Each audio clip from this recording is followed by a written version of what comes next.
Janmashtami special Shri Krishna जन्म कथा। मथुरा नगरी, जहां खुशियों और समृद्धि का माहौल होना चाहिए था, वहां आतंक और भय का राज था। राजा कंस अपनी ताकत और क्रूरता के लिए दूर दूर तक प्रसिद्ध, लेकिन उसी के जीवन में एक ऐसा पल आया जिसने उसकी नींद छीन ली। अपनी बहन देवकी की शादी के दिन रथ पर बैठते समय आकाश में एक गूंजती हुई आवाज सुनाई दी, हे कंस, जिस बहन को तू प्रेम से विदा कर रहा है, उसी का 8वां पुत्र तेरे विनाश का कारण बनेगा। कंस का चेहरा बदल गया, उसकी आंखों में खून उतर आया।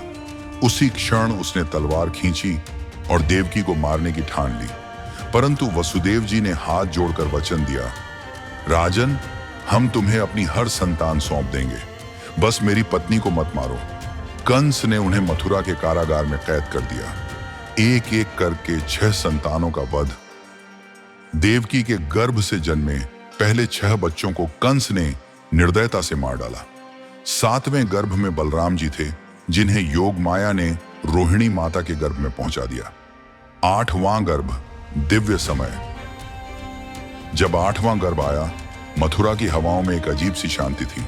देवकी के मुख पर तेज और वसुदेव के हृदय में अज्ञात उत्साह। आधी रात, घनघोर वर्षा, रोहिणी नक्षत्र और अष्टमी तिथि। तभी कारागार में एक दिव्य प्रकाश फैला। भगवान विष्णु ने प्रकट होकर कहा, माता पिता, मैं आपके घर कृष्ण के रूप में जन्म लूंगा। मेरा यह अवतार अधर्म के अंत और धर्म की स्थापना के लिए है। फिर उन्होंने अपना चतुर्भुज रूप त्याग कर बालक रूप धारण किया। वसुदेव का अद्भुत सफर। कारागार के ताले अपने आप खुल गए, पहरेदार सो गए। वसुदेव ने कृष्ण को टोकरी में रखा और यमुना पार करने के लिए निकल पड़े। यमुना का जल उफान पर था, आकाश में बिजली चमक रही थी। तभी शेषनाग प्रकट हुए और अपने विशाल फन से शिशु की रक्षा करने लगे। गोकुल में नंदलाल। गोकुल में नंद बाबा के घर यशोदा माता ने कन्या को जन्म दिया था। वसुदेव ने कृष्ण को वहां छोड़कर उस कन्या को लेकर वापस लौट आए। कंस का भय। कंस ने कन्या को मारने की कोशिश की, पर वह योग माया थी। वह आकाश में प्रकट होकर बोली, अरे मूर्ख कंस, तेरा काल जन्म ले चुका है और गोकुल में पल रहा है। कंस भयभीत हो गया। उसे नहीं पता था कि वही नन्हा कान्हा आने वाले समय में मथुरा का उद्धारक बनेगा।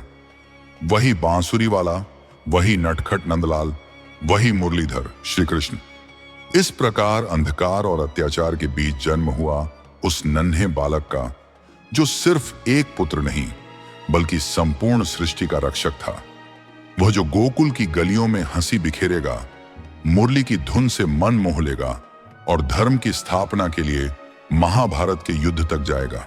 जन्माष्टमी की यह रात हमें याद दिलाती है कि चाहे संसार कितना भी अंधकारमय क्यों न हो, ईश्वर का प्रकाश अवश्य प्रकट होता है। हर युग में, हर कठिनाई में वह आते हैं अपने भक्तों के लिए। जय श्री कृष्ण।